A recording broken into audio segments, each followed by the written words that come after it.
करेजा छुएत रहल है, बोल देवे के चाहत रहल है। अब दूसरे दिन बोलिए लगा बारे हमारे मास्टर साहब आशिकी कपारे चढ़ली, यही से इनकर बरवे झड़ी गल। इनकर उम्र मत देखा, आप लोग इनकर दिल देखा। तो कौन खराब काम करता है? इनकर मिजाज हरदम बनल रहेला, मालिक इनकर जवानी बनौले रहे, इनकर मुस्कान बरकरार रहे। मुस्कान समझे तू ना? वाह, इनके प्रेमिका के नाम हो जो कटले रहे। रहो के एक जने हरी मुस्कान। एक दिन इनकर जब वो सुनने मेरठ कांड, तो हम बिरहा गावत रही, इनके भाई कांड भरल पता ना।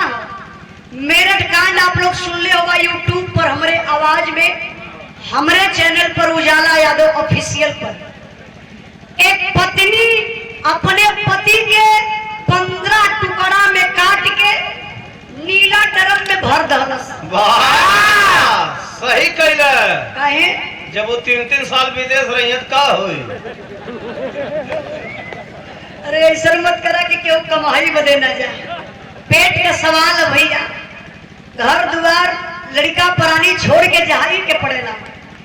और मुस्कान नाम का औरत अपने पति के 15 टुकड़ा में कैलस, और करे बाद नीला ड्रम में भर के सीमेंट का घोल बना के में तोप दहलस कि इनकर महक बाहर हो न जाए। जब हम बिरहा गावे लगली, मुस्कान का नाम ललित, हमरे मास्टर साहब कांपे लगले, हाथ गोड़ कांपत। हम गली इंद्राज भाई इनकर बीपिया काहे बढ़त हो? कहा कोई अपने मुस्करमा के बारे में सोचत हो। हाँ अरे मास्टर देखा मुस्किया तो आवाज देखा त्रिभुवन भैया तो सही है। बायोडाटा निकलवा तो इनकर बहुत कांड निकली। देखी बहुत बढ़िया आप लोगों के बिरहा सुने के मिलल, बहुत अच्छी कहानी रहल। त्रिभुवन भैया अपन आदमी हुआ, अपन आदमी का मतलब ऐसा न कुछ लोग उल्टा सीधा समझा। बड़ा भाई हुआ, बड़का भाई हुआ। कुछ अगर हमसे गलत हुई तो आप बता देवा, ताकि दूसरे मंच पे कोई शिकायत ना हो। अगर आपसे गलती हुई तो हम कलाकार बनी, आपको हम सपोर्ट कर देंगे। वाह, बचपना गलत आदमी हूँ भैया। तो क्या कैसे पता? हम जानत है ना, जोड़ कर ले जाते हो कोई भी जा। लेकिन एगो बात बतौला त्रिभुवन भैया कलन की, बाबा साहब का नाम कब पड़ल? बाबा साहब के 2 पत्नी रही, ये बात तो सही बा। पहली पत्नी का नाम रहल रमाबाई, और दूसरी पत्नी का नाम जे ब्राह्मण परिवार से रही, उनका नाम आप बतौला सावित्री बाई फूले। हाँ सावित्री बाई भी ना रहल। यूट्यूब वाले भाई भी हम लोग ये पर कमेंट लगी गलत है, ये बता दे बनी कि सावित्री बाई फूले ज्योतिबा फूले की औरत है, जो भारत की प्रथम महिला जो शिक्षिका बनी। बड़े मेहनत और परिश्रम से बिरहा भी गौले बनी। सावित्री बाई फूले पर आप लोग सुन लिए, जिन्हें हम लोग शिक्षा की देवी मानते हैं। बाबा साहब के दूसरे पत्नी का नाम जो ब्राह्मण परिवार से थी, उनका नाम रहा सविता अम्बेडकर। इना तो या कि सविता बाई नहीं, सावित्री बाई फूले बिना सविता अम्बेडकर। सावित्री बाई फूले जो ज्योतिबा फूले की औरत थी, आप लोग पढ़ लीजिएगा, देख लीजिएगा। ना समझ में आई तो हमारे बिरहा सुन लिया, उजाला यादव ऑफिशियल पर। कबो कबो हो जाए गलती, बस ये बाकी अगले मंच पर ऐसा गलती ना। मास्टर साहब हमारे कोनो बड़ा विचार में हो, कोनो गीत बजावल चाहत हो तो बजा के और तब देखिए कौन तोरे माइंड में गीत चलत हो।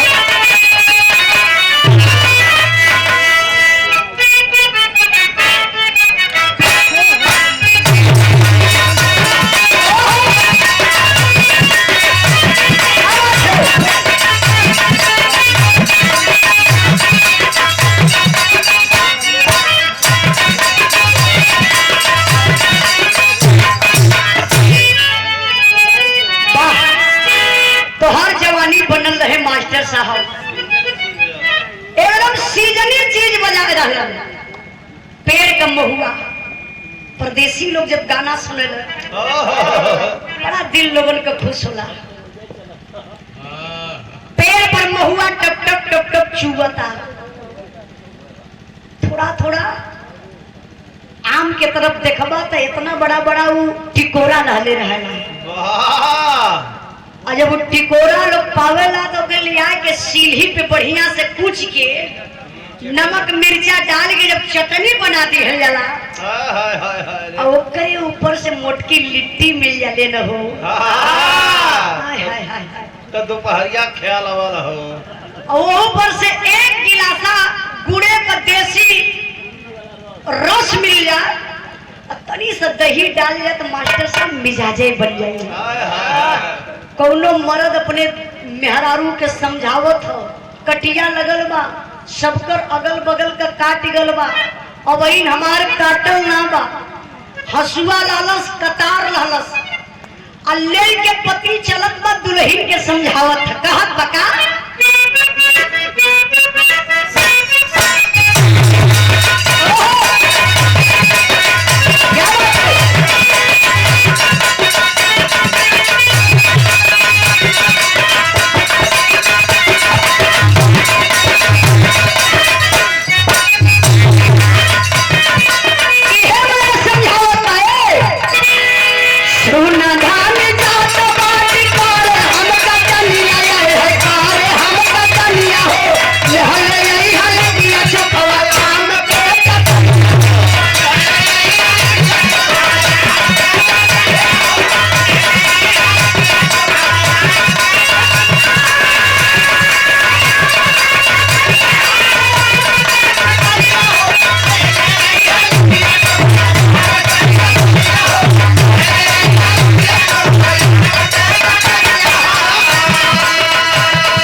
आमे का चटनी पीस के लेके अइहा जरूर, लेकिन लेके कब ले आवे के मास्टर साहब? ओ गता सूरज ना चाहत बाटे घामवा,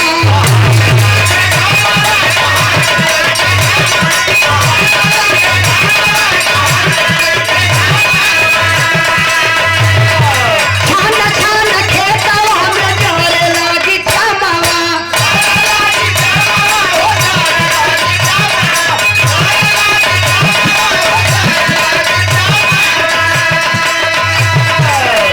भूखे पेटे होई नागी हमसे खटनिया यार, हमसे खटनिया हो, लहले यही हलिया चपलाया खटनिया हो।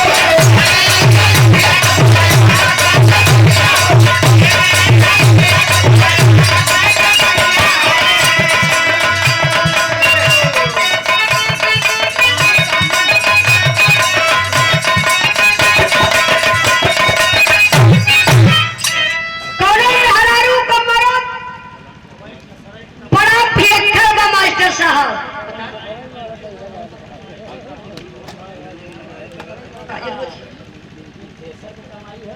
अच्छा अच्छा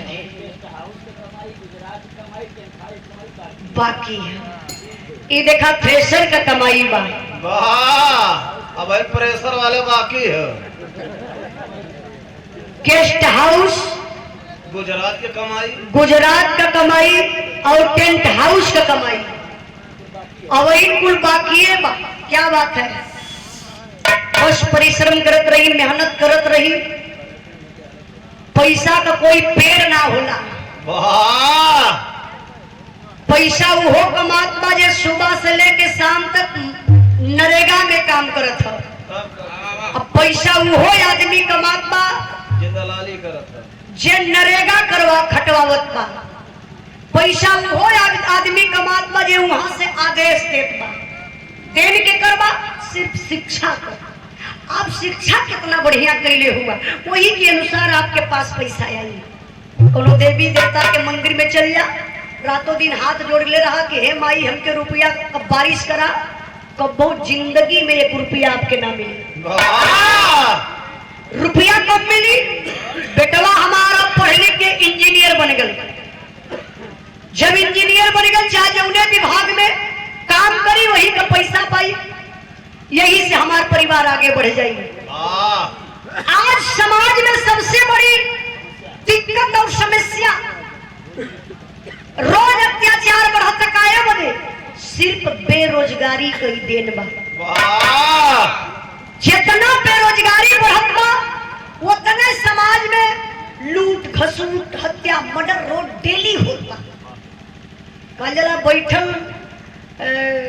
एक कहावत कैसे कहा जला कि बैठल बनिया ये कोठी का धन वो कोठी पहुंचावे, तो वह हाल बाजे बैठल नहीं ओकरे मूड में खाली एक चीज चली के मारी के लूटी। ये लिए आप लोगों से निवेदन करवे बाबू कि आप लोग विशेष शिक्षा पर ध्यान दी हैं। आप श्री भगवान दीन पासी गेस्ट हाउस के मालिक, 8 पुत्र आपके हैं, बड़े होनहार पुत्र हैं, आज्ञाकारी पुत्र हैं। प्रदीप, कुलदीप, संदीप, मनदीप, पंचदीप, सुदीप, सत्यदीप, अमरदीप और माताजी सरोजा देवी हथिगनी कर्मा प्रयागराज के धरती से एक 500 रुपए का पुरस्कार। बहुत बहुत प्रणाम। जय भीम, जय भारत, नमो बुद्धाय। आई आप लोग बड़े प्रेम से बैठल हुआ, हम चाहत कि ऐसे ही आप लोग बैठल भी रहा। एक बिरहा आप लोगों के बीच में प्रस्तुत करबे, लेकिन पहले कुछ ही बजावत हो, इनहू को सुन ले का।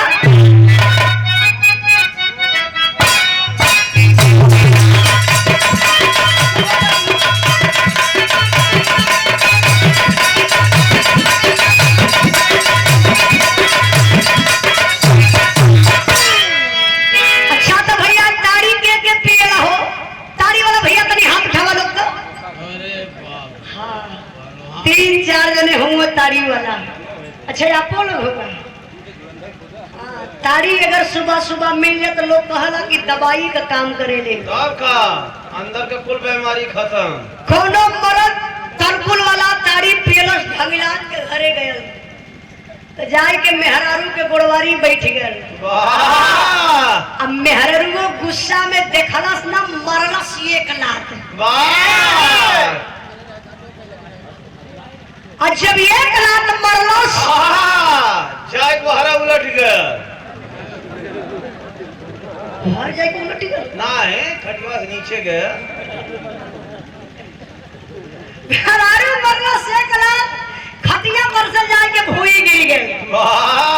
तो मेहरारूआ उठ के खिड़की से भाग के बाहरे गई। पड़ोसन में पड़ोसी हर प्रकार का होली जाए कि अपन दर्द बेचारी बतावत बा, कहत बका रतिया मोर बलमुआ हो, रतिया मोर बलमुआ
पुरानी बात बतिया ले बाद में आए ए भैया तनी से गनवाई कर खोली तो थोड़ा सा दिक्कत हो तो बहुत बढ़िया आपका मशीन है, मशीन में कोनो शिकायत ना हो।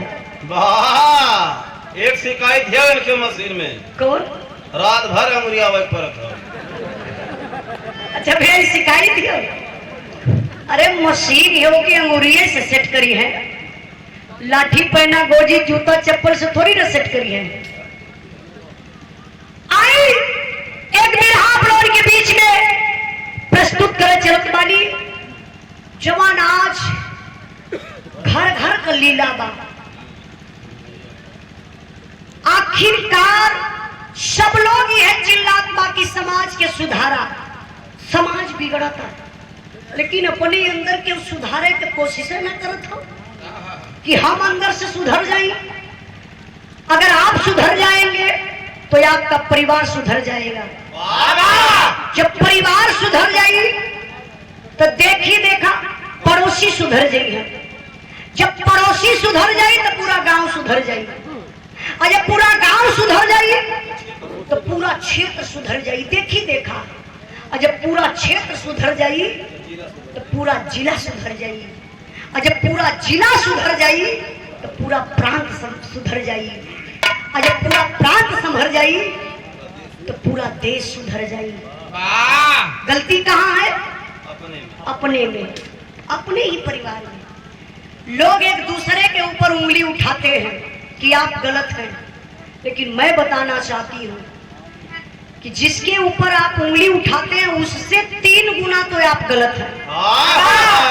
ये 3 उंगलियां आपको इशारा करती हैं। आप लोग कभी देखे हैं ऐसे कब आए मर्दे तू गलत काम करते थे, और ये 3 डे तोहरे और ही कहता कि तू ओके गलत मत कहा, उससे ज्यादा तो तू गलत हुआ, और ऊपर से अंगूठा दाब गई कि तो आके कहीं जाऊ ना दे। तो ए लिए हम चाहत बानी कि बिरहा के लोग बहुत सुनीला मंच के माध्यम से, यूट्यूब के माध्यम से, लेकिन कभी कभार जब पब्लिक शांत मिल जाए तो अपने मन करेला कि ऐसा बिरहा सुनावा लोगन में फरिया जाए, और यहाँ से लोग जाएं तो बतियावत जाए कि हाँ यार वाकई में बिरहा गौलस। ये बिरहा से अगर 1% लोग सुधर जाए हैं तो हमारे बिरहा गायब सफल हो जाएगी। निवेदन आप लोगों से एक करवे, आपो लोगन से अब इन जैबा लोग ना हिम्मत कहिया कि हथवा खाली रहरे जोड़त है, विशेष ध्यान आपो लोगन पर बा। खाली ऐसे लोग बैठल नहीं यार, ठीक ना भैया? एक एक लाइन पर ध्यान दिए। आप लोगों के वीर रस का भी आनंद आई, करुण रस का भी आनंद आई, लेकिन कहाँ कब कौन भाव का आनंद आई कि हम आप लोगों से बताइए। हमारे गुरु जी माननीय प्यारे लाल कवि जी 2 बारे बिरहा के लिखलन तो बिरहा सफल भइल। बड़ी मेहनत लगल बिरहा लिखे में। कैसे मास्टर साहब?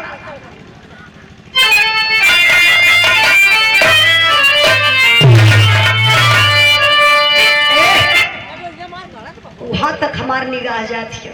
कहाँ ले भैया? बगल में हमार माई बहन लोग भी बैठे नहीं। आप लोगन के भी धन्यवाद देत बनी। इतनी से लैटिया लगत रहा है, हमारा आवाज वहां फरियाद के ना एको जने हाथ उठा दो हम समझ जाए कि हमार बतिया लोग समझत है। हाँ सो अच्छा नहीं, एकदम आवाज क्लियर जाती है।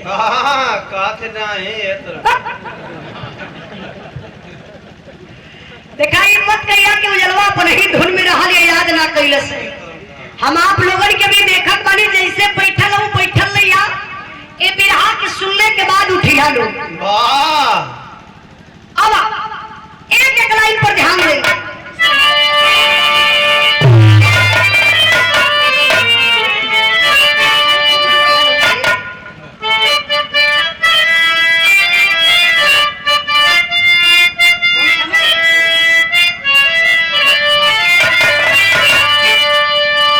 यही धन है लेकर धर्म डोल बजाता,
लेकिन हम बताएगा कि जमाना नहीं जल रहा है, इस जमाने के लोग जल रहे हैं।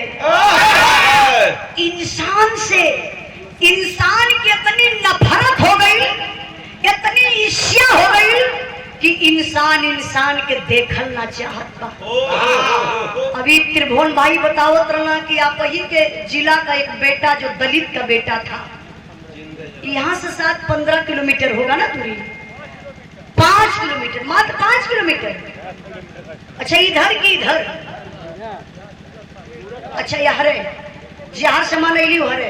अच्छा अच्छा, हम भी न्यूज पर देखत रही है, बेचारी कमाई बहुत पहले मर गई लली।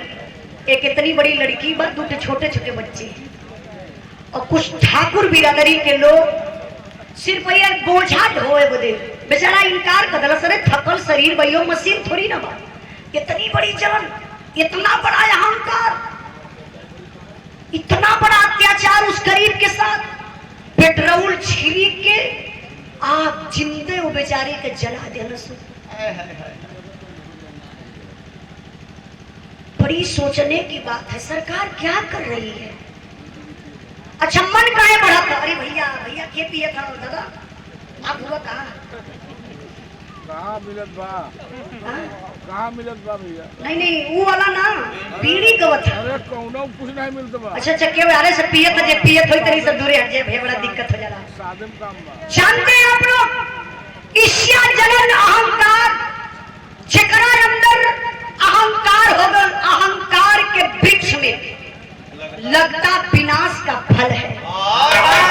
ए लिए हमारे गुरुजी लिखत हो, का लिखल मास्टर साहब?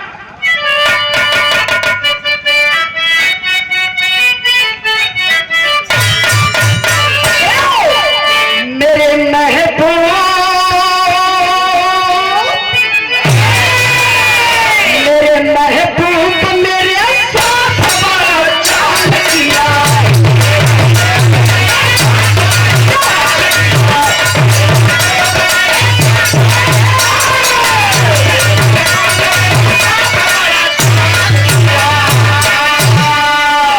देश की चोट, देश की चोट से जीवन का शीशा टूट गया।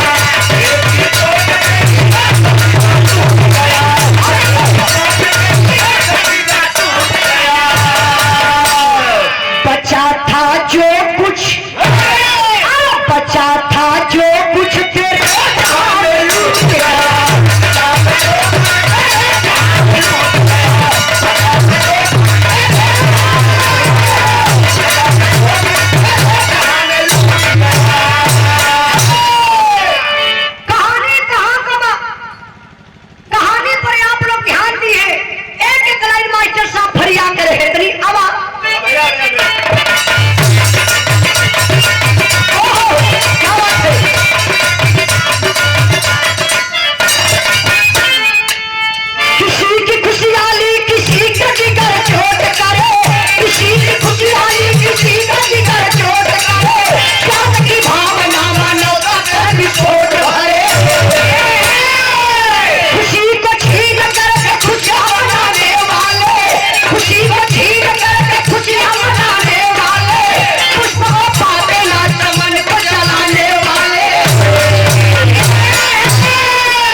अपने उत्तर प्रदेश से सटल प्रांत बिहार बा, जहाँ के रहे वाला 2 भाई सगे भाई हुआ।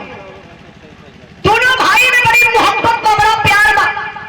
बड़का भाई फौजी जवान, छोटका भाई किसान हुआ, खेती गृहस्थी का काम करत हुए। ए बाबू, बड़के भैया के 3 लड़का हुआ, परिवार बड़ा खुशहाल बा। छोटके भैया के कौनो औलाद ना बा, शादी के 10 साल बीत गल बा, घर में यह दुख बा। धीरे धीरे समय बीतल, फौजी जवान बैरिकपुर कलकत्ता में ड्यूटी पर तैनात हुए। छुट्टी मिलल बा, घरे आयल हो, रात का बेला बा। तब भैल का मास्टर साहब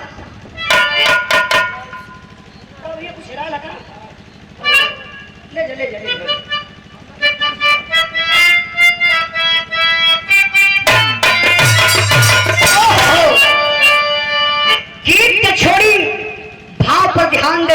संस्कारी नारी बा। भैया भैया भैया हल्ला मत करा बीरन। काहे घबरात हुआ? घबरात काहे हुआ? कोनो दिक्कत ना हो? दिक्कत हो तो बताइए, आपका दिक्कत तुरंत एकदम सॉल्व हो जाएगी, लेकिन घबराया मत, दुखित होकर यहाँ से मत जाया, ठीक ना? घबराए वाले हार्ट अटैक हो जाला। थोड़ा से धैर्य बनावा, थोड़ा से। अरे भैया कुछ बोल ले थो, दूसरा डिस्टर्ब हो जाता, हम सुनी नहीं पाता, तनी से धैर्य बनैया। अरे भैया ये दवाइया ऐसा हले धैर्य ना बांधे देले हो। नहीं समझ गई है, समझदार व्यक्ति हूँ। देखा ये तो होला इंसानियत। अब एक मेरी भैया कली भैया आप समझ जाइए, देखा हाथ जोड़े लला है, ऐसे बड़ा कोनो बीरन हथियार ना बा। जवान हैबो करो के देखावल ना जाई। अरे 100 नंबर एक पे आ जाई। अरे वो लोग के ना दिखाई। भैया जब ले गाई खाली बोली हम मत, ठीक ना? सुनवा ना, दिल से एक बार कलेजा आपका अंदर से हिल जाइए। भाई हुआ कि ना घरे? कई भाई हुआ लोग? कई भाई? 8 भाई हुए। ए भैया हो 8 भाई हुए। अच्छा 8 जने ने तबे बिहार के सुना एक बार कलेजा आपका हिल जाइए। कहानी पर ध्यान नहीं। रात का बेला बा, फौजी जवान का दुल्हन सबके खियाए पियाए के जगह जगह कई के अपने पति के बेडरूम में सूते बदे गई। अपने फौजी सैया का ऐसे पैरवा दबावत है, सुसुक सुसुक के रोवत है। फौजी जवान का नींद टूटल, देखले घड़ी में 11 बजत बा। सवाल करन कले रे पगली, रात के 11 बज रहा है और तुम्हारे आंख में आंसू। कोई कुछ कहला सका? भैया कुछ कहला है कि भौजी? दुल्हनिया हाथ जोड़ के बाबू रोई के कहे लगल, कहलस का? दिल से सुनेंगे तो कलेजा कांप उठेगा का?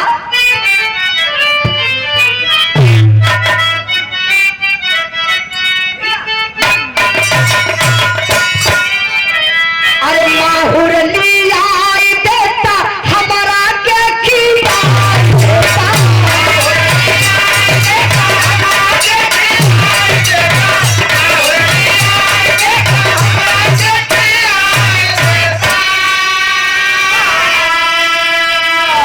माहुर लिया देता हमारा के खिया देता।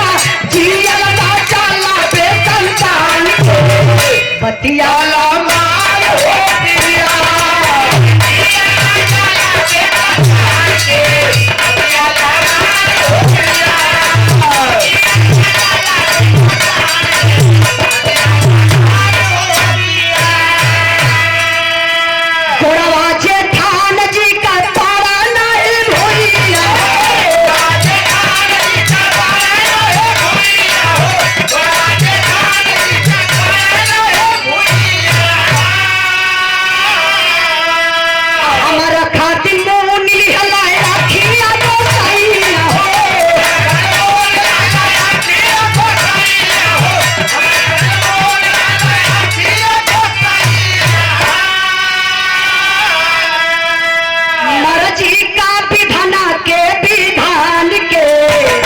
बतिया लमान हो पिया। ध्यान दीजिएगा बाबू, दुल्हनिया के दर्द बा। कहली ये पति देव लियाई के जहर दे देता ना, खाई के मर जाती। फौजी जवान कहले क्या कह रही हो? जहर में दे दूं और तुम खा के मर जाओ? क्या हुआ बोलो? कहली कि तोरे भैया के 3 गो लड़का हुए, तोहर भौजी जब हम देखली तो बोली बोलेगी। कहली बजनिया हमरे आँख के सामने पड़ गई, हमार पूरा दिन में खराब हो गया। अरे जियत का बाद जाए के कहीं जहर माहूर खाई के मर जा, खत्म हो जा।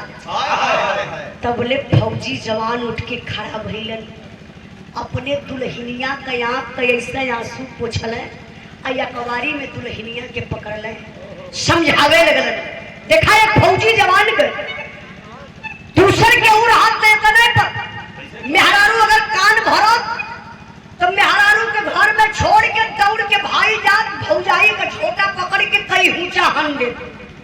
लेकिन ये फौजी जवान का दिमाग देखा, दिमाग से काम ले थोन कई लड़का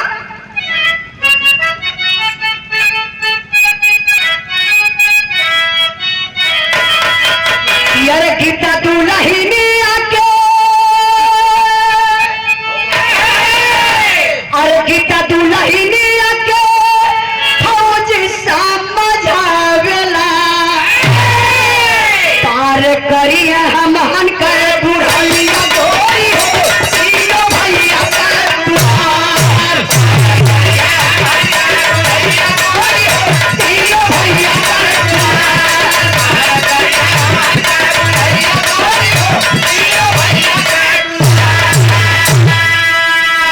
सुनत रहल बतिया विधाता को सभाइले यमवा की डरिया पे पौरवा लागी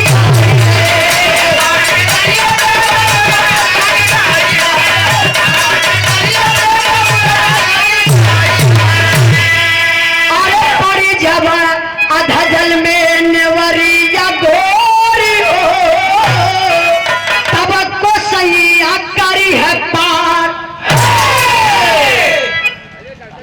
ए भाव पर सम्मान किए। अरे हम तो कई प्रधान जी चल गए हैं। पूर्व प्रधान भोला प्रधान जी की तरफ से 100 रुपए का पुरस्कार। अब मुरारी प्रधान कहाँ गए हैं? ये समय कम है ना हाथ हम गईले का मुरारी भैया प्रधान जी गईले तब तमान का घाटे हुए। सब कहता बार जगौले अपना उठी हैं। चलिए बहुत अच्छा लगत। देखिए दुनिया में रुपया पैसा बहुत कुछ है लेकिन सब कुछ नहीं है। हई जो आप लोगन का प्यार मिलत है कि कहीं कहीं मिलेला। बिरहा मंडेली गाँव बनी कहीं कहीं ऐसा क्षेत्र मिल जाला 2 ठे पियक्कर रतिया भर उभी आये कहीं से न कहीं से पागल आई जला। लेकिन आप लोग बड़ा महान होगा। मुंह को बढ़ाई ना दिल से बढ़ाई आप लोगों के करत बानी कि इतना प्रेम से आप लोग बैठ के बिरहा सुनत होगा। इससे बड़ा धन चाहिए का।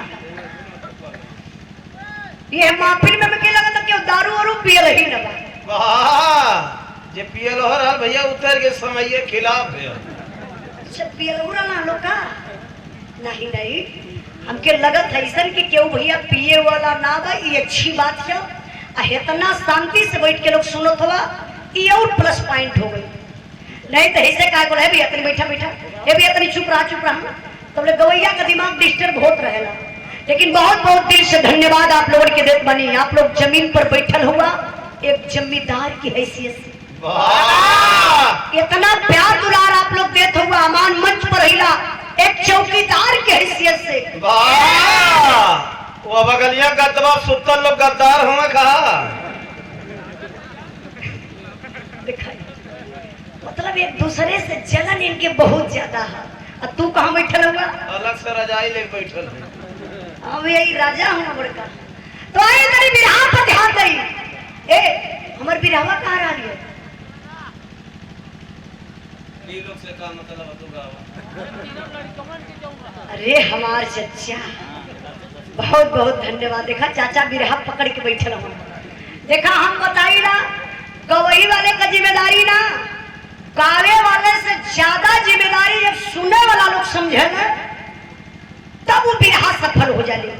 गवैया तो केहू आ जाए चिल्लाई के चल जाइए लेकिन सुनवैया जब बढ़िया ना रही तो मजा ना आवे। तो देखिए हमारे चचा बतौले कि तीनों लड़का वाह चचा 100 बार प्रणाम जहाँ भुलाई बतैया। देखा जी चाचा हमारी जिम्मेदारी ले लो ना हम भुलाई तो बताइए। बिरहा हमार वही जब पहुंचल बा फौजी जवान अपने दुल्हन के समझावत हमें काला रे पगली गीता हमरे लड़का ना हम का हई भैया के 3 गो लड़का हम ना यही भैया के 3 लड़कन के अपन लड़का समझला। यह तीनों लड़कवा हमान के बुढ़ैया पे कामे आई हैं। बारे दुनिया के मालिक बताओ जरा बाबू धैर्य दुनिया का सबसे बड़ा धन है। कोई धैर्य बना के तो देखे लेकिन धैर्य कहाँ लोग बनावेला। थोड़ा सा धन मिलन उबाल मार दी है थोड़ा से ज्ञान मिलन उबाल मार दी है।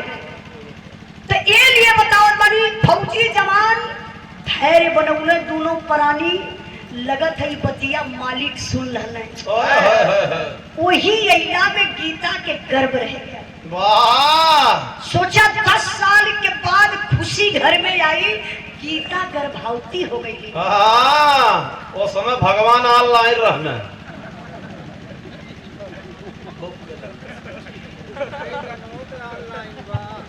हाँ भैया, ये कुछ पढ़ल लिखल ज्यादा हमारे दिमाग में कहीं कहीं फेल कर देता हूँ।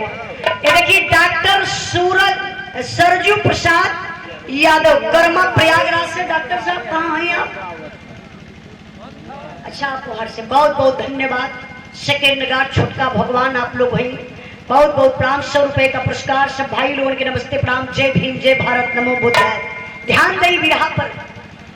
भगवान बाबू पूछ गईलन, गीता गर्भवती हो गईलन। धीरे धीरे 3 महीना बीतल। अब फौजी जवान के छुट्टी का डेट पूरा हो गया। ड्यूटी पर चलत हुए, अब बस का इंतजार करत हुए, रोडे पे खड़ा हुए। अब 10 मिनट में बस आई, 10 मिनट का टाइम बा। अपने परिवार के फौजी जवान समझावत हुए। समझौले का तर्ज लगल मास्टर साहब।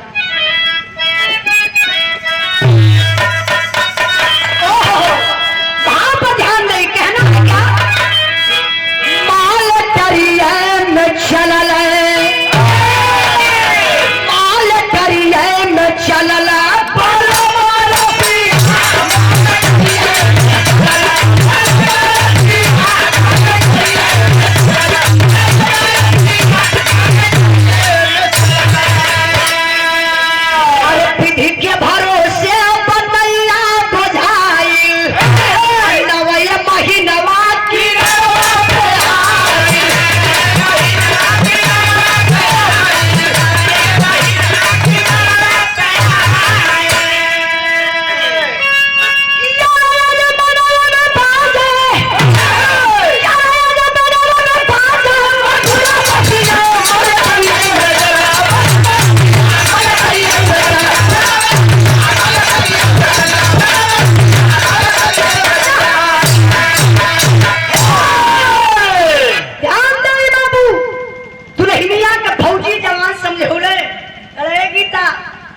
भगवान गर्भ डाले हुए, कुछ बढ़िए करिए मालिक। सुना, कोनो गढ़ू चीज मत उठैया, नहीं तो दिक्कत हो जाई। टाइम यहाँ देखत हो कम टाइम। भौजी के एकवारी में पकड़ ले, लेके उतना दूर पर गईले। कहना भाभी, गीता अगर काम में अस्कितई है तो थोड़ा से देख लिया, संभाल लिया गीता के। टाइम देखत हो तो भैया के पास गईले। कहना भैया, तोहरे भरोसे गीता के छोड़ के जात हैला, कोनो दिक्कत परेशानी गीता के हो न पावे। अगर दिक्कत देखिहा तो एक फोन हमके जरूर कर दिहा। ये तने में भैया हो बस आई। अब फौजी जवान बस में बैठल, पहुंचल कहाँ? बैरिकपुर, कलकत्ता। कलकत्ता अपने ड्यूटी पर। यहाँ धीरे धीरे समय बीतल बा। 9वां महीना लगल। 9वां महीना प्रसव का बेला बा। डिलीवरी प्रसव ये लोग ना जानत हुआ भैया। प्रसव आप लोग जानत हुआ ना, प्रसव पीड़ा। ये अपना ही वती सबके पागल समझत हम। प्रसव पीड़ा से परेशान गीता का जेठान उर्मिला के विस्माद पैदा हो गए। ओकरे जलन होखे लगल। कलश कहो 10 साल के बाद गीतवा गोल मार दहलस। चाहे बिटिया होई चाहे बेटवा, आधा हिस्सा बटवा ले। झगड़ा कई के उर्मिला जेठान नैहरे चली गई। फोन कई के अपने पति मोहन के बोलौलस। मोहन से कलश कहो तोरे कुछ शर्म लगे लेकिन ना, ये बतावा 10 साल के बाद गीतवा के बच्चा पैदा होके वाला बा। बिटिया होई चाहे बेटवा, आधा हिस्सा बटवा ले। का करिए 3 गो तोहार लइकवा है राखी माटी चाट के जीवन बिताइए। सुन ला, कह दे थैला जौन कहब के सुना के माना। मोहन कहले कि अरे पगली उर्मिला, गीता प्रसव पीड़ा से परेशान बा। अरे सोहन हमार छोट भाई है। भगवान के घर से आधा सोहन का बा, आधा ना हमार बा।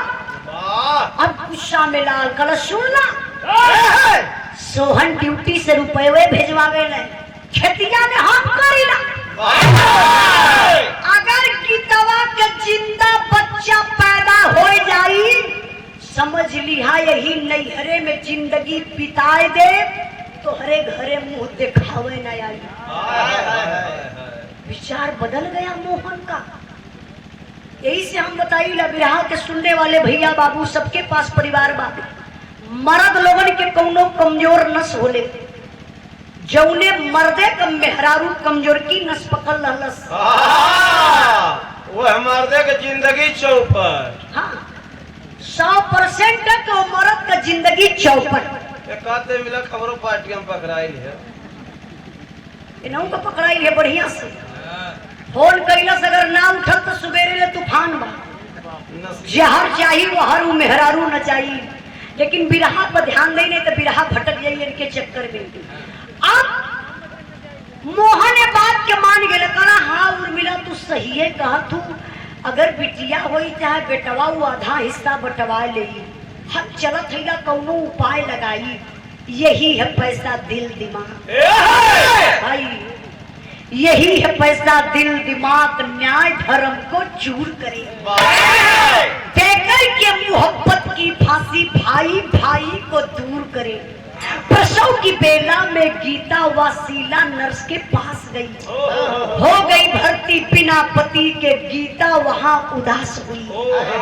मिला मोहन नर्स सजाकर, ध्यान दीजिएगा, मिला मोहन नर्स सजाकर, मैडम जरा सा रहम करो, 25,000 रुपया दूंगा, बच्चे को गर्भ में खत्म करो। पैसे के लालच में, पैसे के चलते एक नारी नारी का सपना मिटा दिया। गीता से बोली मरी थी बच्ची, बच्ची को मैंने हटा दिया। ध्यान दीजिएगा बाबू, मोहन अपने ससुराल से ही घरे देखा तुम ताला मारल हो, पड़ोसी में पूछला कि वो गीता के देखला है का, कहाँ गई, ताला मरले बा घर में। जे देखले रहल बता दलस गीता के पेट में दर्द होत रहल है, गीता अकेले हॉस्पिटल गई। तो बोले मोहना तुरंत गाड़ी स्टार्ट कैले, पहुंच गए हॉस्पिटल। गीता के पास ना गए, वो शीला नर्स के पास गए, जाके कहल excuse me madam please 2 minute का वक्त चाहिए, आपसे कुछ बातें करनी है। नर्स बोली हाँ सर बोलिए क्या बात करनी है, टाइम है बोलिए। कहना जो गीता नाम की औरत भर्ती है ना वो हमारी भयो है, मैडम किसी से कुछ कहना मत, मैं आपको 25,000 रुपया दूंगा अभी तत्काल। एक काम करिए मैडम, उस बच्चे को गर्भ में खत्म कर दीजिए। ये पपिनिया ये कर लइका बा, वो बच्चा का जान सिर्फ 25,000 बा। सोचा 25,000 पौलस और एक इंजेक्शन लगाए के गीता के बेहोश कर दहलस। गीता बेहोशी हालात में बारे दुनिया के मालिक जो उन्हें बचवा के मारे बदे 25,000 पपिनिया नर्स रुपया लहले बा, वो बचवा जिंदा बेटा पैदा भयल। मालिक का करिश्मा देखा, जिंदा बच्चा जब पैदा भयल तब ले तई पपिनिया घात कर दहलस। खेला कर गई नर्स, धीरे धीरे समय बीतल। जब गीता के होश भयल, बेड पर देखली बच्चा नदारत, बच्चा पास में नामा। शीला नर्स के बोलौली कली मैडम मेरा बच्चा कहाँ जरा दिखाइए ना। और पपिनिया लगल इमोशनल अत्याचार करे, कल अरे गीता क्या बताऊं दर्द तो बहुत ज्यादा हो रहा है, बेटी पैदा हुई थी मर गई थी, मैं सोच रही थी तुम अकेली हो परेशान हो जाओगी, मैंने ले जाकर के उस बिटिया को फेंक दिया। अरे बाप रे पप्पा, जरा अपने कलेजा पर हाथ रखा है। आप लोगन के भी पास औलाद हुई जे 10 साल के बाद बच्चा पैदा कैलस, नजरिया से देखहू के ना पौलस, ओकर कलेजा का कही। बेचारी गीता वो बेड से उतर के हथवा जोड़ी लगी, शरीरिया ऐसे कांपत है, रोवत यही।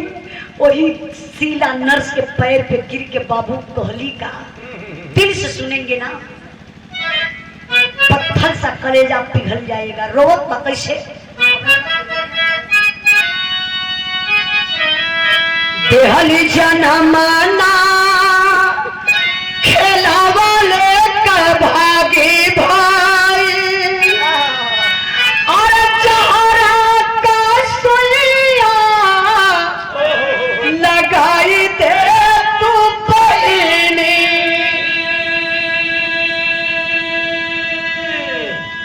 हमके पड़ला बाकी सैया के पड़ला लाल हर हमके बुआ के दिखाई दे तू बहिनी।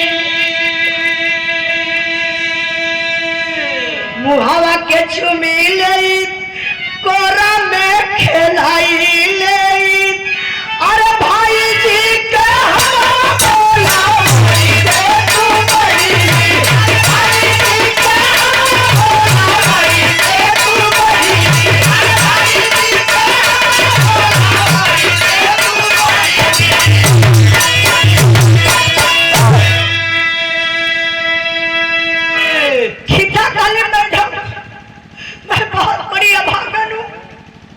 क्यों नहीं अपने बच्चे से पहले मैं मर गई। 10 साल के बाद बच्चा पैदा हुआ, अब मैं नजर से नहीं देख पाई। प्लीज मैडम एक जहर का इंजेक्शन मुझे लगा दीजिए, मैं भी मर जाऊं। ये तने में हूं नर्स, बड़ी गर्मी में बा, गुस्सा में लाल हो गई। क्या नाटक बना रही हो? ये हॉस्पिटल है, हॉस्पिटल ना कि कोई धर्मशाला है। रोती जा रही हो, रोती जा रही हो। अरे मैंने क्या किया?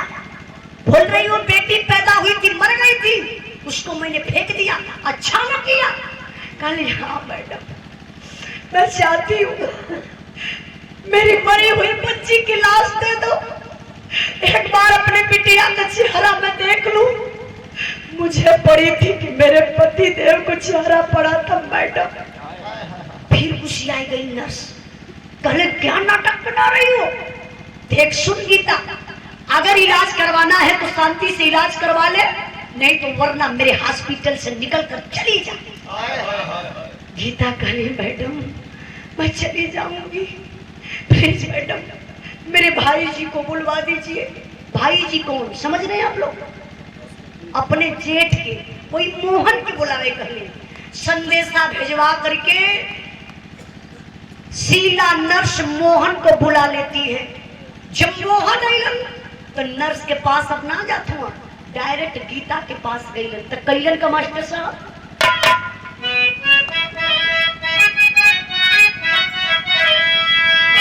अरे मोरे राम मनावा चाहिए पैसा पर बिकी, अरे धर्म इंसाफ वही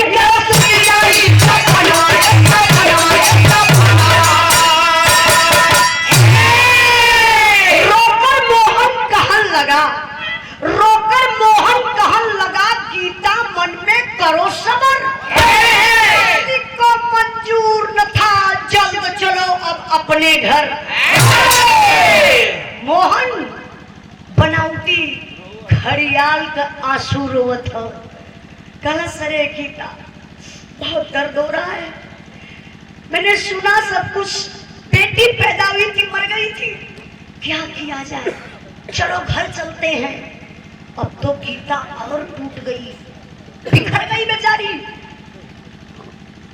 जमुना भसुर पर इतना गुमान रहल, कोनो उपाय ना लगावत हुआ, कहा तो गीता चलो घर चलते हैं।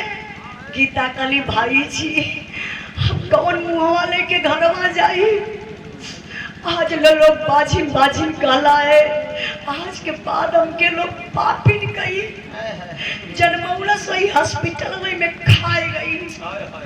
आप जा हमार बच्चा मर गल तो हम आत्महत्या यार कहीं कई लेबे।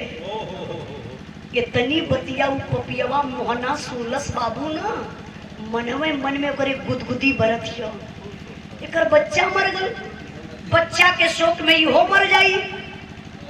सोहन हमार बात मनवे करेला, छोट भाई हो, फोन आई तो इतना तो कहा कि भाई डिलीवरी टाइम इतना पेट में गीता के दर्द भयल, जच्चा बच्चा दोनों सथ में खत्म हो गईलन। इहे सोचत मोहन गाड़ी स्टार्ट कइलन, घर के तरफ चलत हुआ। गीता बेचारी के डोले भर के शक्ति ना रहल बाबू, सड़क को पार गई, आत्महत्या करने की कोशिश करती है। लेकिन कहा जला ये भैया मांगल मौतियो ना मिले ले। साड़ी छोड़ के फांसी लगावल चाहत ही, एक बार अंदर से दिल झकझोर दलस, मैं तो मर जाऊंगी। अपने बच्ची की मौत मैं नहीं बर्दाश्त कर पाई। मेरे पति फौजी जवान, देश के रक्षक, वो टूट जाएंगे, दो मौत कैसे बर्दाश्त करेंगे। एक बार अपने पति से बात कर लेती हूँ, उसके बाद आत्महत्या करूंगी। बेचारी गीता, भैया भैया कहीं से आवाज होता, भैया भैया भाई भाई भाई भाई। बेचारी गीता अपने पति के पास फोन लगौली। बैरिकपुर कलकत्ता में फौजी जवान भोजन करे बैठल लग, बगल में एक दोस्त बैठा था। बोला अरे भाई देख ना, तेरा कब से सोहन फोन बज रहा है।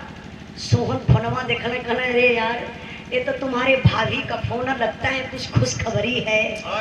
तो दोस्तवा कहत बा यार खुशखबरी रहेगी तो पहली मिठाई मैं खाऊंगा। सोहन करे रुक पहले बात तो करने दे, क्या हुआ।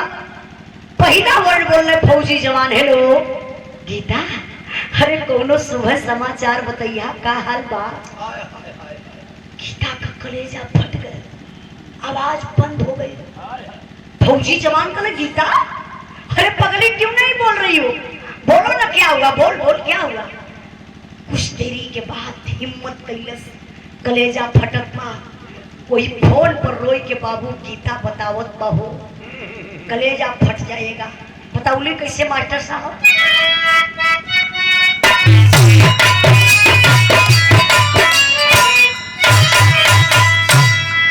अरे का हम बताई सैया, का हम सुनाई हो, का हम बताई सैया, का हम सुनाई हो।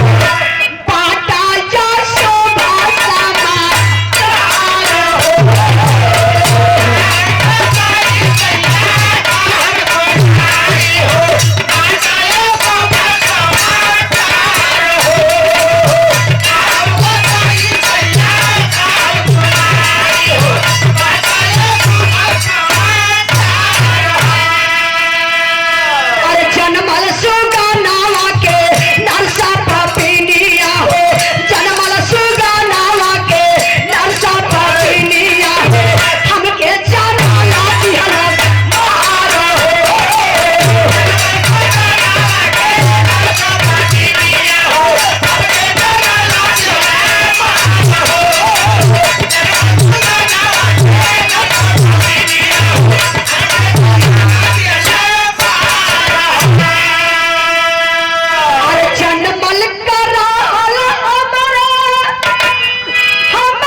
फौजी जवान का लगा गीता हुआ क्या, पहले साफ साफ बताओ ना। खाली पति देव मैं अकेले हॉस्पिटल गई थी, अर्ध चेतना में थी, मुझे याद है बच्चा पैदा हुआ तो रो रहा था, लेकिन मैं नजर से नहीं देख पाई कि बेटी थी कि बेटा। मुझे लगता है नर्स पापिन मेरे बच्चे को जानबूझ करके मार डाला। फौजी जवान का गीता क्या कह रही हो, भैया के नाम मालूम बाका, भैया से कुछ ना कहूंगा। कहले कि भाई जी यही है, कौनो उपाय ना लगाऊंगा, बस जबले आपसे बात हो तबले हम जियत बानी, अब पे फोन कट जाई हम आत्महत्या कइले पति देव। फौजी जवान के पैर तले से जमीन खिसक गई, आंख से आंसू चलने लगा, रोने लगा फौजी जवान उसी फोन पर। बोला गीता, अरे पगली बेटी पैदा हुई थी, बेटी न मर गई रे, मैं तो अभी जिंदा हूं ना, तुम इतना दिल मत छोट करो, मेरी बात सुन तो गीता। पारे फौजी जवान करत कहून। अब यहाँ से बिरहा में बीरस का भाव लगल बा, ध्यान दे आप लोग।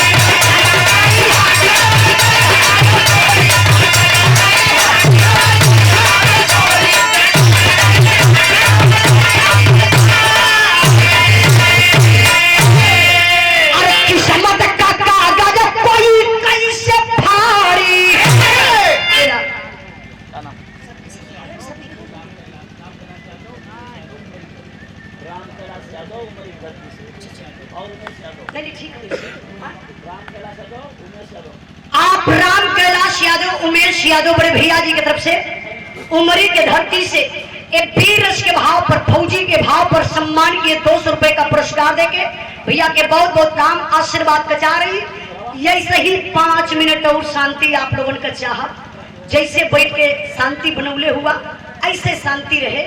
5 मिनट के बाद उठा बैठी लोग करिया कहना बका।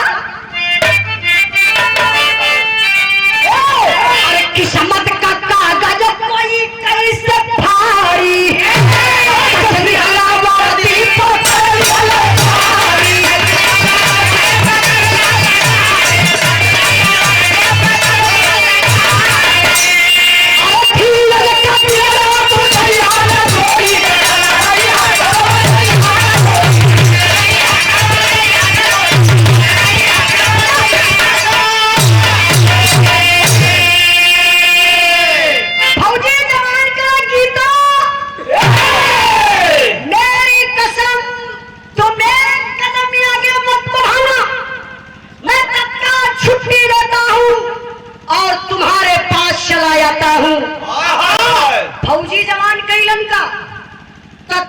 छुट्टी रहलन। अब बिहार चलल हम, कलकत्ता से बिहार का दूरी बहुत ज्यादा ना बा, जे भाई गए हुई ओके पता हुई। हमान जाइल कबो कबो बिरहा गाँव दे तो 5-6 घंटा में आ जाइल बिहार। 5-6 घंटा लगल, फौजी जवान आ गइलन बिहार। बिहार गइले जरूर, लेकिन ना घरे गइले सोहन और ना वो हॉस्पिटल पहुंचल। अच्छा फौजी जवान पहुंचत कहाँ, वही बड़का सवाल है। आप राम कैलाश मुरादपुर के धरती से वीरस के भाव पर 100 रुपए का पुरस्कार आपके चरणों में बहुत बहुत प्रणाम।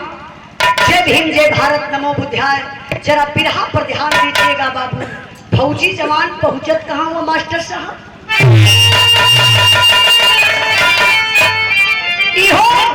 वीरस का लाइन बा। एक बार भी आप लोग ध्यान दिए। पुनः दूसरा पुरस्कार हमारे बड़े भैया डॉक्टर सरजू प्रसाद यादव कर्मा प्रयागराज से 100 रुपए का पुरस्कार। जय भीम, जय भारत, नमो बुद्धाय। तनी बिरहा पर ध्यान दे बाबू भैर का।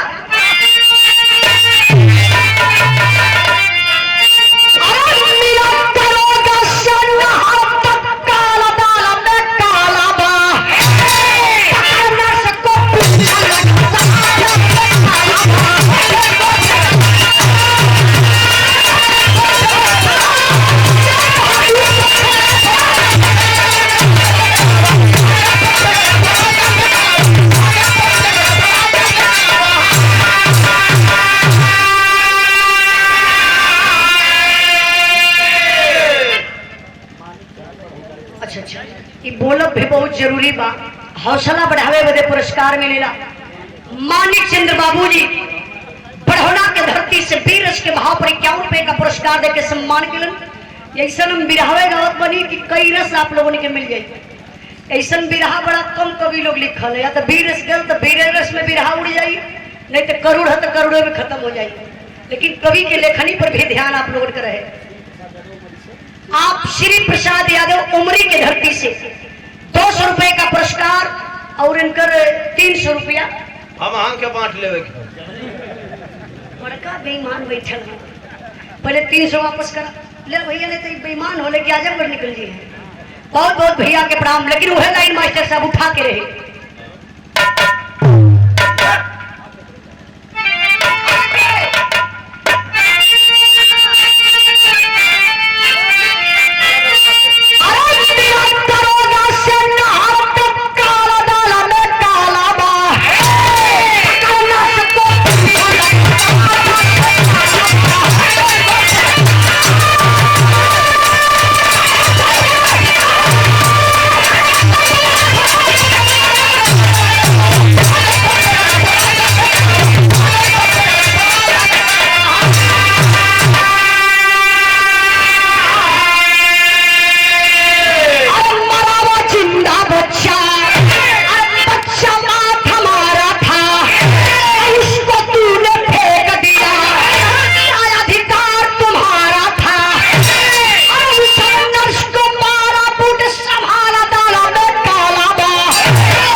हॉस्पिटल पहुंचने कहा दरोगा साहब के पास, चाय की सारी बात बता दलन। दरोगा साहब बोले कि साहब आप बैठ जाइए, मैं कुछ महिला पुलिस को भिजवा करके इसी थाने पर बुला लेता हूं अभी नर्स को। भैया भैया भैया, कुछ महिला पुलिस जाती है बाबू, तब तक लेकर के शीला नर्स को आ जाती है थाने पर। सिचुएशन का बा, यहाँ दरोगा साहब का कुर्सी, यहाँ फौजी जवान सोहन का कुर्सी, और ठीक वही के बगलिया में गीता नर्स का, सॉरी शीला नर्स का कुर्सी लगल बा। ऐसे ही वो पर्दा बा, वही पर्दा के पीछवा लोग गीता के बैठौले हुए छुपा के, काहे कि शीला नर्स देखी गीता के हो सके भेद ना बतावे। फौजी जवान सवाल कैलन, कल मैडम आप शीला नर्स हैं? बोली हाँ सर जी जी जी जी। अच्छा एक बात बताइए, जो गीता नाम की औरत भर्ती थी वो कैसे क्या हो गया? तो पपिनिया का देखो कौन चलाक नहीं थे, कहा थे अरे साहब वो गीता की बातें कर रहे हैं आप। अरे रे रे साहब, वो तो बेचारी विपत की मारी महिला थी, अकेले साहब आई थी, मैंने बहुत मदद किया। बेटी पैदा हुई थी, बेटी मर गई थी साहब, मैंने ले जा करके फेंक दिया। अरे तबले फौजी जवान चढ़ा येड़ा मारलन,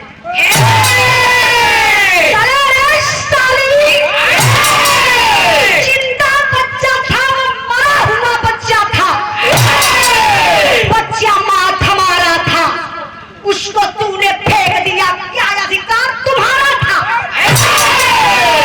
किसी का बच्चा, किसी की औलाद अगर कोई तुम्हारे हॉस्पिटल में मर जाता है तो तुम कौन होती हो फेंकने वाली? तुम फेंकोगी। तबले फौजी जवान बेल्ट निकालस, अब बेल्ट निकाल के मारना 4-6 बेल्ट, लगनी दवाई पर्चा बनावे।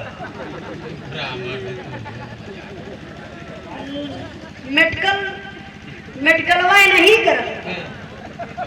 अब भाई एक करताल दे दे, इनका पेमेंट सवेरे वाला हो जाएगा। 25,000 जमा पहले करा।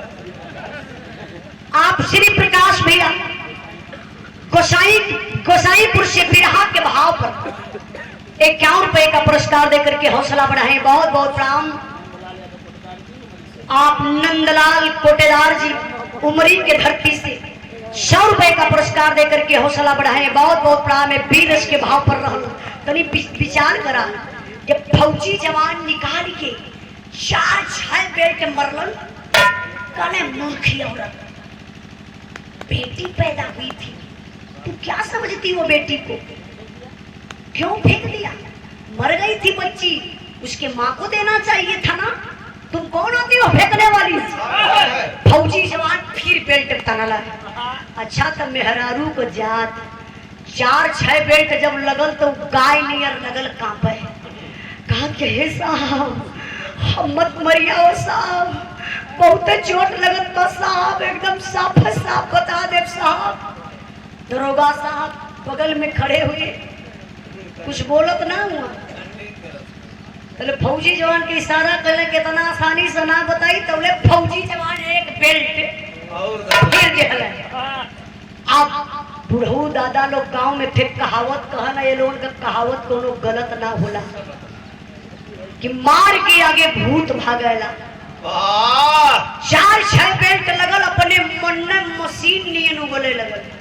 कल साहब अब को बेल्ट मरी हम साफ है साफ बताई हो साहब। देखा पपिनिया बतावत बा वो बचवा के काहे मरलस, कब मरलस, कैसे मरलस, कैलस का वो बचवा के साथे। हमारे बिरहा में 4 लाइन बड़ा इंपॉर्टेंट लाइन हमारे गुरुजी माननीय प्यारे लाल कवि जी लिखलन। बिरहा से अगर मन हटल भी रहल होई, हाई 4 लाइन आप लोग सुन ले बाना, पूरा बिरहा समझ में आ जाई। अब बिरहा में वीर रस से करुण रस फिर आएगा। कैसे मास्टर साहब?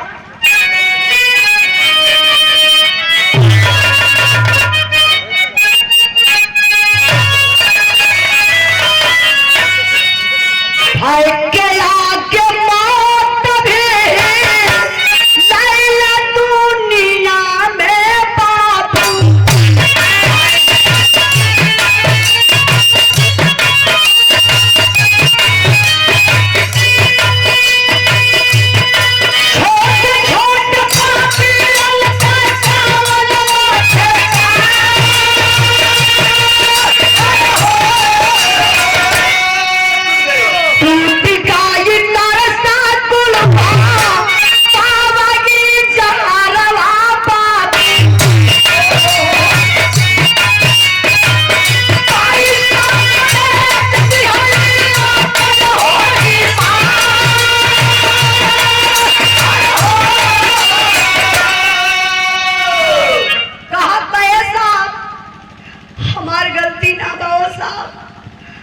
पैसा के लालच में आए के दुनिया का बहुत बड़ी गलती कैली। फौजी जवान का ना गलती का साहब पैसा पे अपन ही मनवे बेच दली। सोहन का पैसा, कैसा पैसा, कौन दिया पैसा? तब वो पपिनिया बतावत बा कैसन पैसा के दहले बा पैसा मास्टर साहब। तो हर बड़ा का भैया दहले हम के रुपया साहब।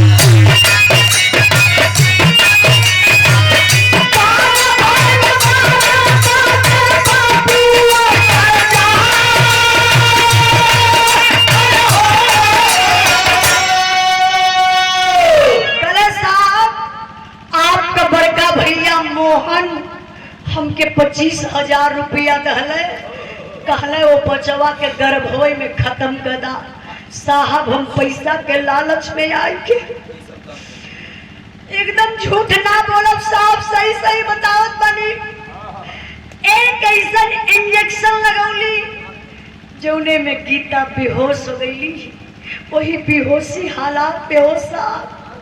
बेटी ना बेटा पैदा भलल, बेटा मरल ना साहब, जिंदा बेटा पैदा भलल। अब तो पीड़ा और बढ़ गई। बेटी बेटा से मतलब नहीं है, दर्द ये है कि जिंदा बेटा पैदा हुआ था। सोहन कने तूने कैसे मारा? क्या वो बच्चा बिगाड़ा था? अरे वो बच्चा तो मासूम था, क्या दुनिया देखा था वो बच्चा? गलती हमसे हो सकती है, गलती गीता से हो सकती है, वो मासूम बच्चे से गलती कभी नहीं हो सकती। उन्हें कैसे मारा? पपनिया बतावत ना, कैसे मरलस, कहाँ मरलस, तरी से विचार करी है लोग। कैसे जन्म वाला सुगानावा के झोरावा में रखले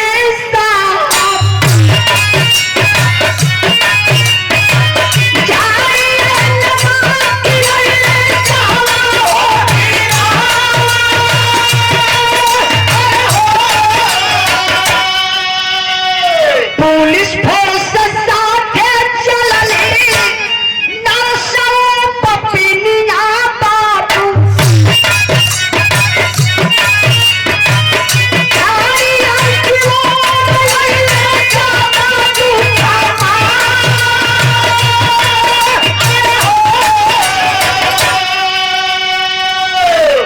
गौर करेंगे बाबू। पपनिया बटोलस काला से साहब जियते बचवा के प्लास्टिक में लपेट दही मरे बदे एगो बोरा वाले झोरा में रख के हो साहब वही झड़िया में फेंकोले बनी साहब।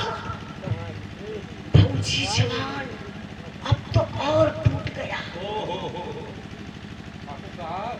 जीने का मन नहीं कर रहा है कि तूने जिंदा बच्चा को प्लास्टिक में लपेट के बोरा वाले झोला में रख के तूने फेंक दिया रे। कहाँ फेंकी वो बताओगी? कल साहब मरिया मत बता देवे। आगे आगे पपनिया नर्स चलत बा, प्रशासन के लोग हैं, महिला पुलिस हैं, आप लोग जैसन आम जनता जुटल बा, बड़ी भीड़ बा। ध्यान दें, अगर कहीं आप लोगों के पता चल जाए कि फलानी जगह कोनो बच्चा पैदा करके और झोरा में रख के फेंक डाले बा, ते आप लोग अपन अपन काम धंधा छोड़ के वहां पहुंचे का कोशिश करबा। भीड़ जुटल बा, सबले माई के पता चलल गीता के हमरे बचवा के पपनिया प्लास्टिक में लपेट के बोरा वाले झोरा में रख के झाड़ी में फेंकले बा। माई पूरी भिड़िया के चीरत भारत आगे निकल गई। जब मतारी झाड़ी के किनारे पहुंचली हो बाबू, गजब हो गया। अच्छा गजब का भैया, झड़िया पर इतना दूर पर झाड़ी गई, फासला बा इतना लंबे से देखात बा, झड़िया में झोरा बा, झोरा तो दिखाई दहलस हो बाबू। लेकिन गजब ई भयल जो झोरवा के यारी यारी ऐसा दृश्य देखे के मिलन जो कलेजवा फाटी कर। वो दृश्य का रहल, थोड़ा सा विचार करें आप लोग। का मास्टर साहब? शारक कुत्ता झोरा वाल के अरे अरे गुर जत रहल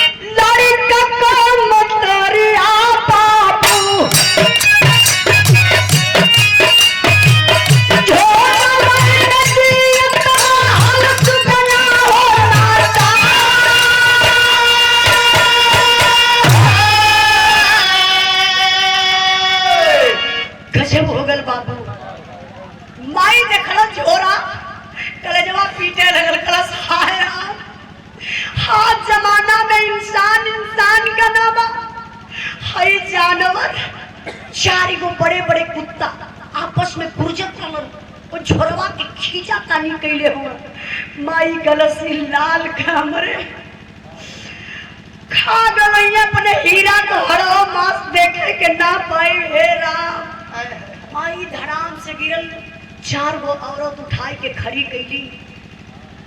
माई का नजर फिर वही झोरा पर पहुंचल, डेराई ना वो कुत्तन से हो बाबू। माँ की ममता है, दौड़ के जाकर के झूला को उठा लेती है। झोरवा में चूंटी चूंटा एकदम दृश्य खराब बा, छुए ला झोरा ना बा, दूसर कोई छुए ना करी। तबले सोहन पहुंच गई लगी, देख के झोला का स्थिति कलेजा फाटत बा। कहले गीता हिम्मत नहीं है रे, इस झोला को जमीन पर रख दे, बड़ा दर्द हो रहा है रे। अपने नसीब का बचवा नहीं था, नसीब का बच्चा होता था तेरे गोद में खेलता, ना कि झाड़ी में रहता। गीता रखते रखते बर्दाश्त नहीं हो पा रहा। बताया जाता है बिरहा के सुनने वाले भैया बाबू, औलाद का गम फौलाद को पानी बना देता है। लेकिन माँ की ममता नहीं मानी, माई झोरवा की खोले लगल। देखलस तो सही में पपिनिया प्लास्टिक में लपेटले बा। जब माई प्लास्टिक से निकलली है बाबू, देखत है तो बचवा जिंदा बा। भगवान का आहार डले रहलन। 36 घंटा के बाद वो बच्चा जिंदा था। आज भी धरती पे कुछ तो सच्चाई है। मैंने अपने गुरुजी से सवाल भी किया था, गुरुजी हमारे कहला बेटा जब भी जहां भी इस बिरहा को गाना तो इस बात को पब्लिक के बीच में जरूर बता देना। जो भाई बराबर न्यूज देखते होंगे उनको पता होगा, गुजरात के भूकंप में 26 दिन के बाद मलबे से निकाली हुई लाश, माई का पूरी शरीर सड़ गई रहल। एक सोनू नाम का लड़की अपने माई का स्तन पियत मिलल रहल। बताइए भगवान क्या आहार दिए थे। लेकिन कहीं ना कहीं कुछ तो सच्चाई है। सारे लोग इकट्ठा हो गए। सोहन के आंख का सुबह ना बंद होत बा, शरीर हिल गई अंदर से। हथवा जोड़ले जाए के मोहन के पैरवा पे गिर गई, पड़ के भैया के पैरवा पे। कहना भैया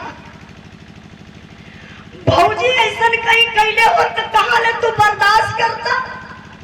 भौजी दूसरे के घर से आई बा, तू तो एक खून पानी का हुआ, एक कोप का भैया पैसा रुपया धन के चक्कर में हमारी दुनिया खत्म करत रहा। ए भैया सारी प्रॉपर्टी ले ला, 1 इंच हमके ना चाहिए, कसम खात बनी।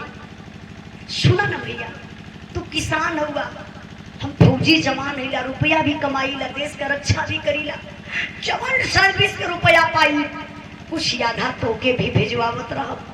लेकिन भैया एक बात और सुना, पूरी पब्लिक के सामने कसम खात बानी, सारी प्रॉपर्टी छोड़ के हम जात बानी ड्यूटी पर। अब कभो वापस से परिवार में अपन मुंह दिखावे ना आई।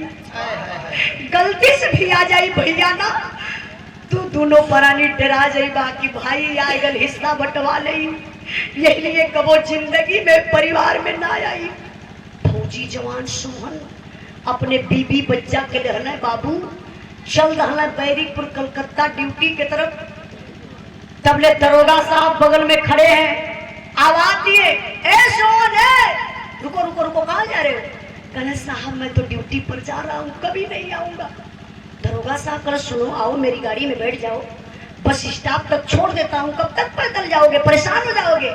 सोहन का देखा है, कहने साहब जो उन्हें गाड़ी में भैया भौजी के हथकड़ी लेके जाई तो उन्हें गाड़ी में कौन मुंह लेके जाई? वो साहब बड़ा दर्द बा हमारे सामने में, भैया भौजी के हाथ में हथकड़ी लगल बा, चाय के भी ना छोड़ा पाई, कैसे कानून के घेरा में भैया भौजी होवे।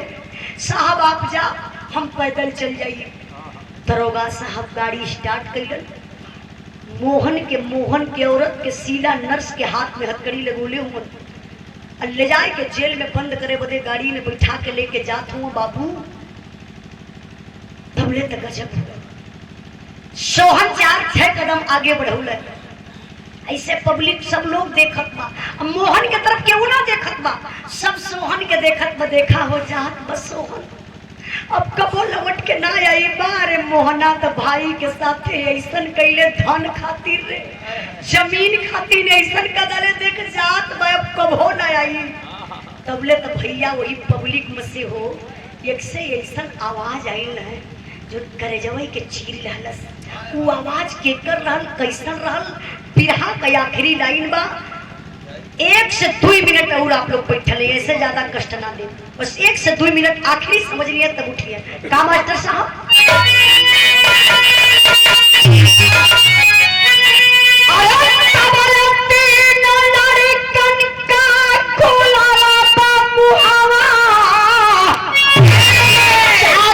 छोड़ी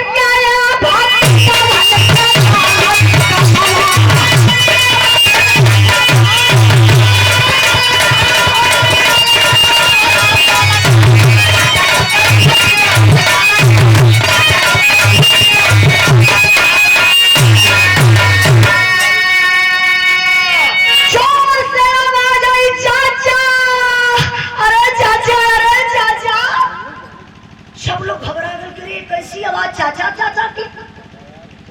ए चाचा, वो आवाज किसकी थी पता है आप लोगों को? मोहन के तीनों लड़कन का हथवा मीच के रोवत हुए, चाचा मम्मी पापा गलती कैलन, मम्मी पापा के पुलिस लगई, उ सजा हमान के देता हुआ चाचा। हमान के पता बा चाचा, तो रही चलते हमान पढ़ली लिखली इतना बड़ा बनली। ए चाचा हमान के बिसरावा मत, हमान के अपने साथ ले ले चला चाचा। सोहन का कदम रुक गया, कदम हुआ न आगे बढ़त हो, आंख से आंसू आ गया। एक बार अपने पत्नी के देखत हो, एक बार भैया के तीनों लड़कन के देखलन। अपने पत्नी से रोते हुए फौजी जवान सोहन कहले, देख रे गीता, देख रे कलेजा फट रहा है, देख मैंने तुमसे पहले बोला था ना कि भैया का तीनों लड़का बुढ़ाई पे काम है। ये देख रे पगली अपना खून बोल रहा है, देख देख सुन, तुम्हारे पास अब तो एक बच्चा नहीं, अब 4 बेटा हो गए। 4 कौन? 3 थे मोहन का, 1 थे सोहन का। चारों लड़कन के दोनों प्राणी लेके गईलन बैरीपुर कलकत्ता।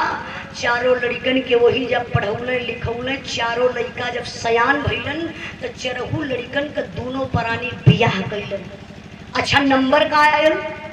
अलगा कर, बंटवारा कर। कहा जरा ऊंचवा पर से देखा, घर घर एक लेखा।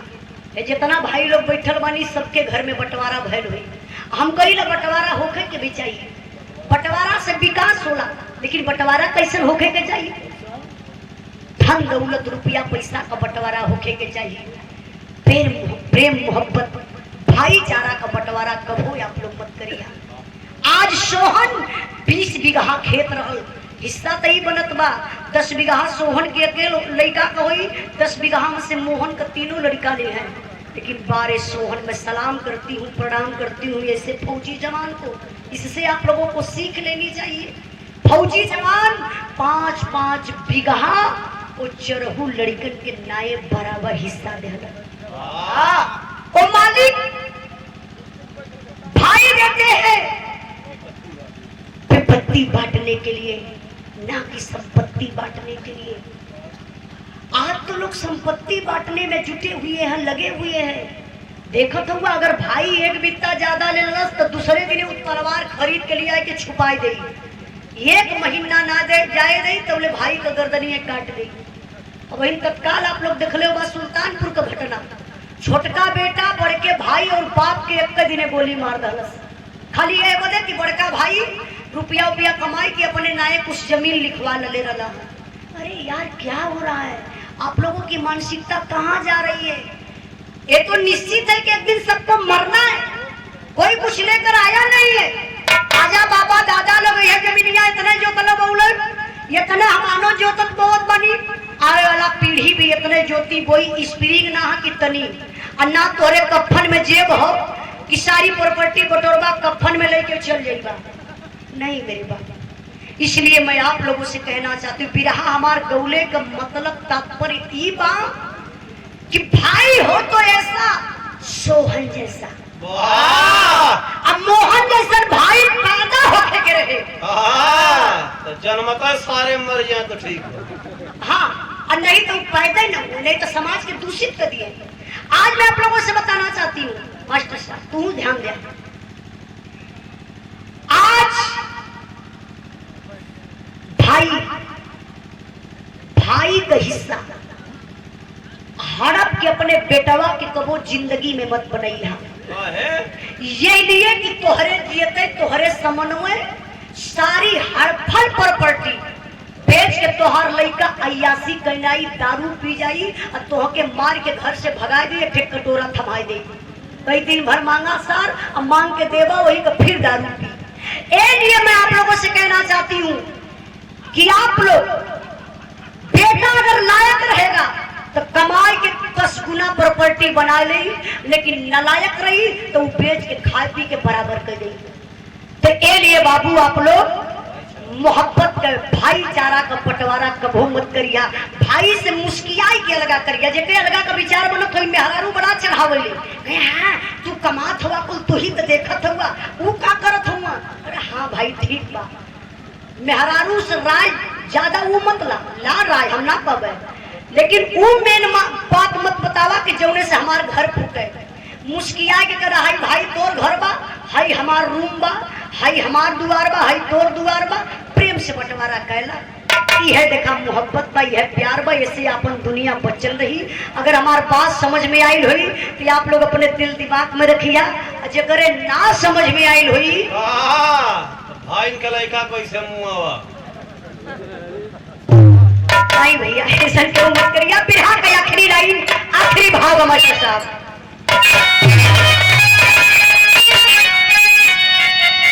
प्यारी